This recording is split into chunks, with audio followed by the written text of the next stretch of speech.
Hey LakePoint Junior Highs, good morning and welcome to our family interactive experience.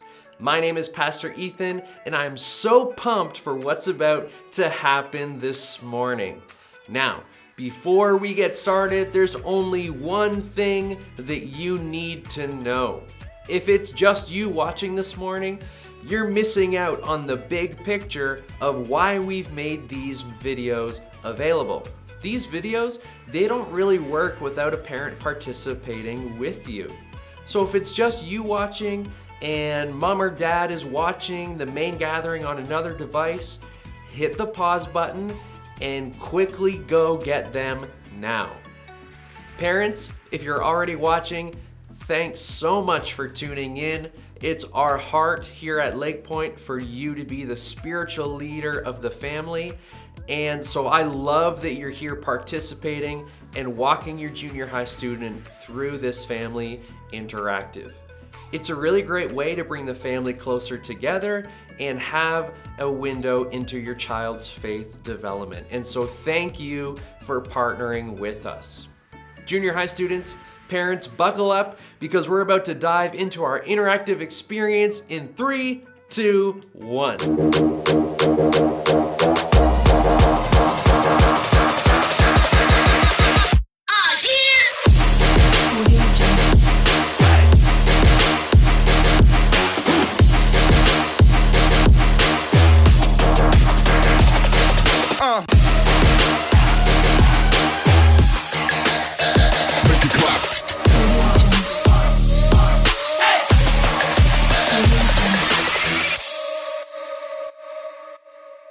We are jumping into a brand new 3-week series called In My Opinion. We all love to have opinions. We love to feel like we're an expert on any given subject. It's part of who we are. It's something where we so desperately want to be seen as more mature or grown up than we actually are. And so we share opinions on just about anything. Music, our teachers, YouTube channels, grades, our parents, TV shows, all in hopes that somebody might listen to us and think that we're really smart and mature. To add to this idea of having an opinion, because we all want to fit in and feel like we belong in certain crowds, if one person expresses an opinion, the majority of the people in that circle will probably agree with it. We even are so afraid to have the wrong opinion that sometimes we don't even speak up about things. We're worried that our opinion is wrong. And if it's any different than the majority of others' opinions, then we might look silly. And so there's a lot of tension when it comes to this idea of opinions. I mean, we're online, we're on social media, we scroll through, we hear, we watch, we see all these different opinions about so many things on a regular basis. And so it makes us hyper aware of the opinions of others. And we really want to fit in and have a sense of belonging. And so we try to share the opinions of all these people, even though we have our own opinions. And not only do we have our own opinions, but we often have a desire to share our opinions to make us sound smarter and more mature. So talking about opinions might be a little sensitive for you this morning. Maybe because you're kind of living in this tension of, do I share my opinion? Is my opinion going to be different than someone else's? Should I agree with someone else's opinion even though I don't really agree with it? Maybe this could be a little sensitive for you this morning because you've been on the receiving end of some pretty strong opinions. Maybe that looks like bullying or gossip, or maybe someone said something to you that really didn't feel good. So as we jump into this brand new In My Opinion series, we're gonna unpack this statement. Choose words that help others, not words that hurt others. we are going to discover that we have the power and ability to choose whether we contribute to hurtful opinions or not. And we're going to discover that we get to choose words that build people up instead of tearing them down. But before we get to our video, I want to challenge you with a fun little friendly competition. You see, in my opinion, bubblegum is disgusting. Now, this might be a really unpopular opinion, but hear me out. I find that after about 30 seconds of chewing bubblegum, the flavor is completely gone. And the other thing I don't like about it is it takes 30 seconds to chew the gum before it gets soft. And so it's like you're chewing on flavored rubber for half a minute, and then when it finally gets soft and doesn't hurt your teeth, the flavor is gone. And then I just kind of get really sad because I just wasted 30 seconds of my life chewing on flavored rubber.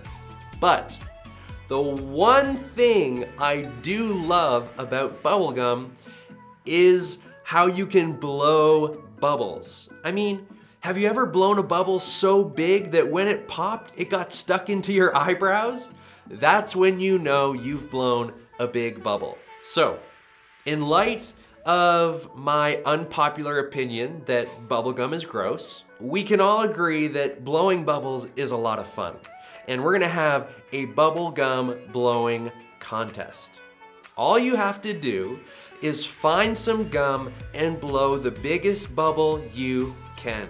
Make sure you capture it on video and post your best and biggest bubble onto our LakePoint Junior High Facebook page. The biggest and best bubble blower will win a $20 Amazon gift card. So press pause now, go find some gum, blow the biggest bubble you can, and post the video to our junior high Facebook page.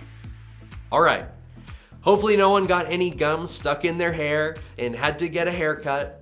I've been seeing a lot of quarantine haircuts, and let me tell you now that the hairdressers in town are going to be incredibly busy when they're able to reopen.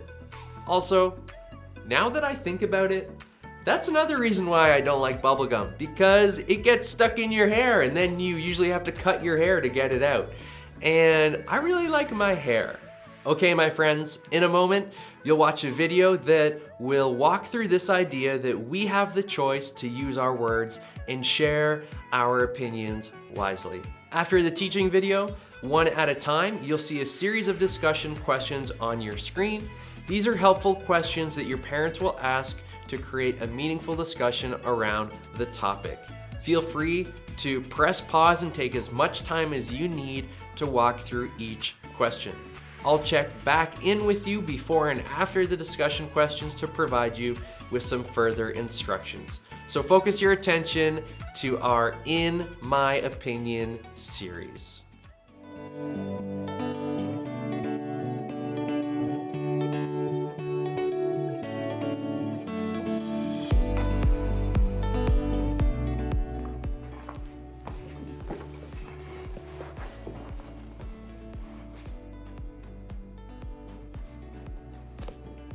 Should this be here? Testing. Testing. Why is it so fuzzy? Check. Please. Is that better? Hey everybody, my name's Tyler, and we are in a new series today called In My Opinion. Now we gave it that name because my opinion is the only one that matters. Psych!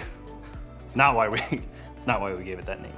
We gave it that name because if there's one thing that we all have, it's an opinion. Now, I don't know about you, but I feel like I hear the phrase, in my opinion, a lot. Sometimes we use it when we're not totally sure how what we're gonna say will be received or if we're gonna be judged for it. So like, in my opinion, it's the best song ever written. Or like, in my opinion, those are the coolest sneakers I've ever seen. Or, in my opinion, that math test was awful. The one with the long division. I hate long division. We might use that phrase when we don't want other people to judge us, but it works both ways. Sometimes we use it to give ourselves permission to be the ones passing judgment. Like adding in a quick, well, in my opinion, makes us feel free to say whatever we really think. In my opinion, she's too clingy. In my opinion, that guy's a real jerk. In my opinion, that movie is so nerdy. See, on their own, those thoughts are merely judgments we've made about other people. But when we present them as opinions, we suddenly feel better about sharing them. So just to be clear, there's nothing wrong with having an opinion, both having one and sharing one. The problem is that sometimes what we call an opinion is really just a judgment. It's something negative that we think or say about someone else. And when we start spreading those opinions around, well, then we've got a problem. You don't need me to tell you this, do you?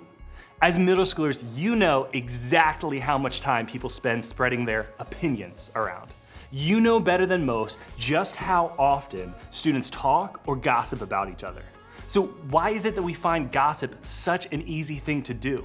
Why do we feel so free to talk about each other? Well, I think honestly, it's for a few reasons. For starters, I think sometimes our insecurities, yes, I have insecurities, you do too. Well, insecurities sometimes motivate us to gossip. We talk about other people so that nobody points out what's wrong with us. After all, it's easier to focus on the insecurity of others than let them know what we're insecure about. Or maybe we gossip because it's a way to bond with our friends. If we can contribute to the conversation with a good piece of gossip, we feel like we've got an in with the people that we're talking to. And isn't it better to feel in than it is to feel out? Maybe we gossip because honestly, it's fun. We like to be the first to know a good story or crazy rumor or piece of information about someone else. There's just something exciting about being in the middle of the stuff that's happening at school or in our friend group or maybe even in our family. And because of that, we talk about it. Or maybe, for some of us, gossip is about competition. We want to be the best or the coolest or the most popular. And in order to get there, we feel like we have to cut other people down. We have to talk badly about others to show that we're the best. Or maybe, and this one is tricky, sometimes we gossip because it's true. Those opinions we share aren't just opinions, they're facts. That guy really did date that girl. That kid in your science class did really cheat on that test. That guy actually did show up at that party this weekend.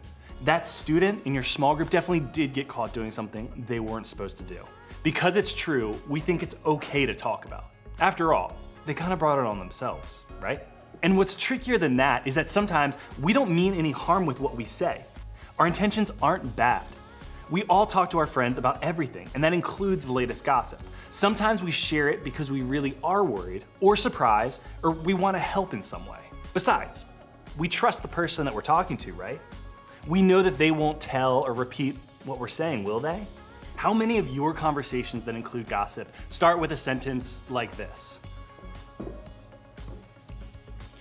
I'm not supposed to tell anyone this, but so like the reality is that the gossip is a huge part of our current culture. We have TV shows and podcasts and other forms of entertainment that are basically centered around the idea that it's okay to gossip and judge people. Some celebrities build their entire brand on being talked about. They don't mind being the center of gossip because it means they're the center of attention. And social media?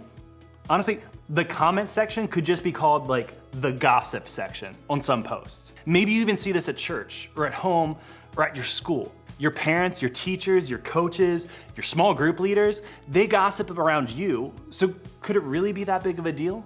I think we all know the answer to that question is yes. We know because we've seen gossip go so bad. We've seen the consequences and the hurt and the embarrassment it's brought on somebody else. Maybe we've even experienced it ourselves. But is there anything that we can do to change it? If gossip is such a big part of our culture, how are we supposed to keep from doing it? Today, we're gonna look at a verse from the Bible written by a guy known as the Apostle Paul. So Paul was a leader in the early Christian church. He had a lot of influence that spread Christianity all around the world. Because of that, he often wrote letters to encourage the Christian churches of his time. A lot of those letters are part of what is called the New Testament in the Bible. The verse we're gonna look at today is from a book called Ephesians, which is actually a letter Paul wrote to the church in the city of Ephesus. Paul wanted to encourage the believers there to live differently than the people around them. One of the areas where Paul wanted his fellow Jesus followers to live differently was the way that they spoke. Here's what he wrote. Don't use foul or abusive language.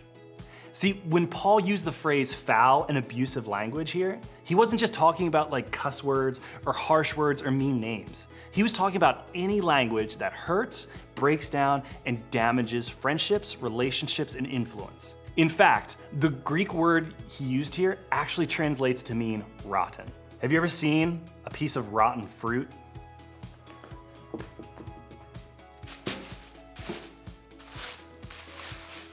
Well, it's disgusting, it smells bad, it turns a nasty color, it attracts flies. How I said it smells bad, really bad. That is tough.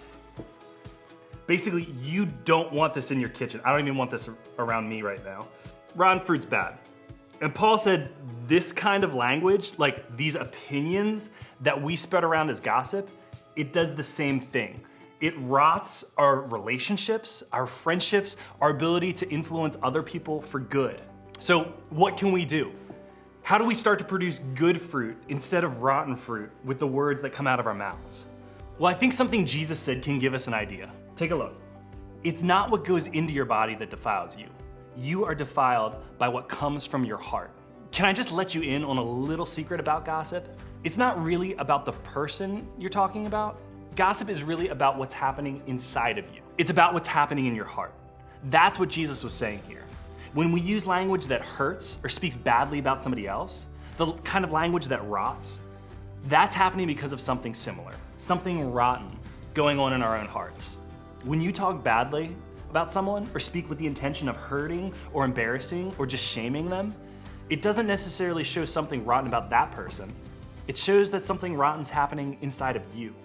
Now, I don't know about you, but that's not the kind of fruit I want to produce in my life. So if we want to change our words and stop gossiping, we've got to check our hearts. We've got to ask ourselves, what's going on inside of us that makes us want to say those things? And then we've got to make a choice to change our language. But here's the truth. When it comes to gossip, you can choose not to participate. You can choose not to speak words that hurt or shame or embarrass someone else. And here's what I love about this. Paul didn't leave us to figure it out on our own. If we go back to his letter one more time, he gives us a tip on exactly the kind of language we can choose that's not only better for the other person, but better for ourselves. He says, let everything you say be good and helpful, so that your words will be an encouragement to those who hear them. So instead of gossiping, Paul says we can choose words that are good and that are helpful. We can choose to say things that encourage not just the people that we're talking about, but anyone else who hears what we say. In other words, we can choose words that help others, not words that hurt others. When you love and care about other people first, when that's the attitude in your heart, you'll stop yourself from saying the negative things. You'll think about them before you. You'll stop the gossip before it starts. So remember, choose words that help others, not words that hurt others. Gossip is going to be all around you, and everyone else might be doing it, but you get to choose if you contribute or not. In fact, you have the power not to do what everyone else is doing. You have the power to choose words that build up instead of tear people down. I'm not saying it's going to be easy, but just because gossip is fun or natural or true doesn't mean it's good. And you don't have to do this on your own. God's very Spirit lives inside of you, and He'd love to help you choose to speak life instead of words that rot. So, ask Him for help. So next time you find yourself about to give an opinion you know is nothing more than gossip, I want you to stop and ask yourself this. Why do I want to say this? What's happening in me that's making me want to say this thing to or about someone else? What does this show me about my heart? Identify where your desire to gossip is coming from. Then, give yourself a new filter for your words. Use the one Paul gave us by asking, is this helpful? Is what you're about to say helpful to somebody else? Is it going to build up or encourage? Is it gonna bring like good fruit instead of this? If the answer to any of those questions is no, then that's probably a sign that you don't need to say it. Let that stop you from saying it. We should choose words that help others, not words that hurt others. So today, as you leave, I want you to think about this. What's one reason I tend to gossip?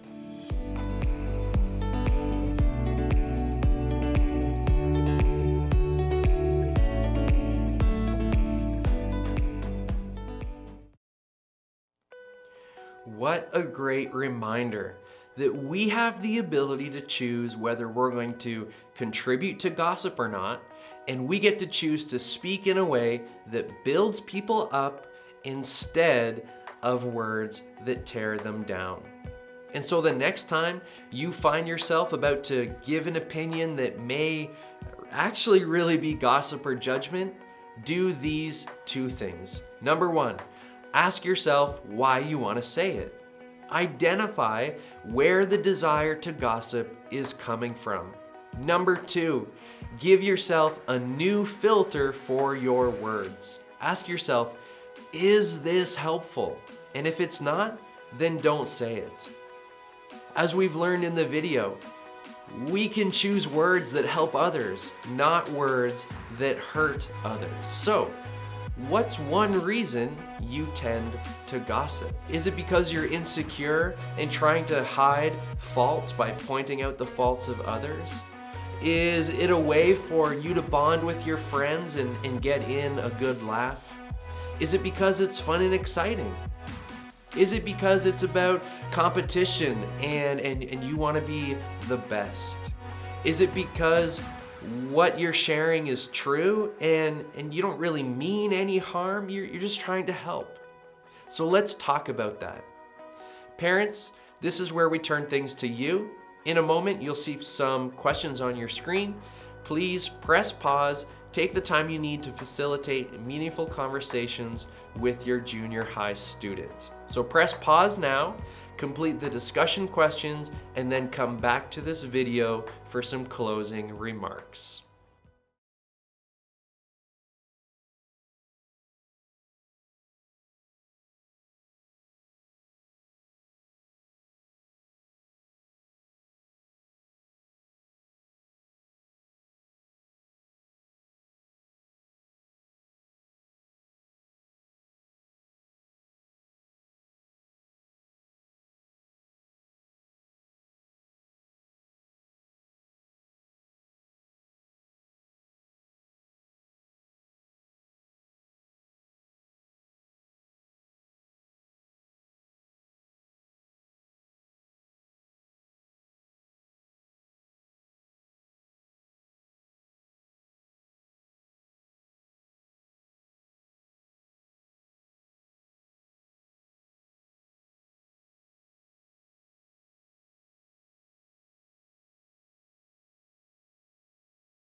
I hope you had some meaningful conversation together around this idea that we can choose words that help others, not words that hurt others. So before we close today, I just want to remind you that on the LakePoint app, under the Family Resources section, we have daily devotionals available that go along with our In My Opinion series. Also, don't forget to upload your video of the best and biggest bubblegum bubble to our LakePoint Junior High Facebook group. If you aren't part of that group, just search LakePoint Junior High and request to join. I'll be sure to add you to the group. To close our time this morning, take the next 2 minutes to pray together as a family. Have a wonderful week, friends. We will see you next week.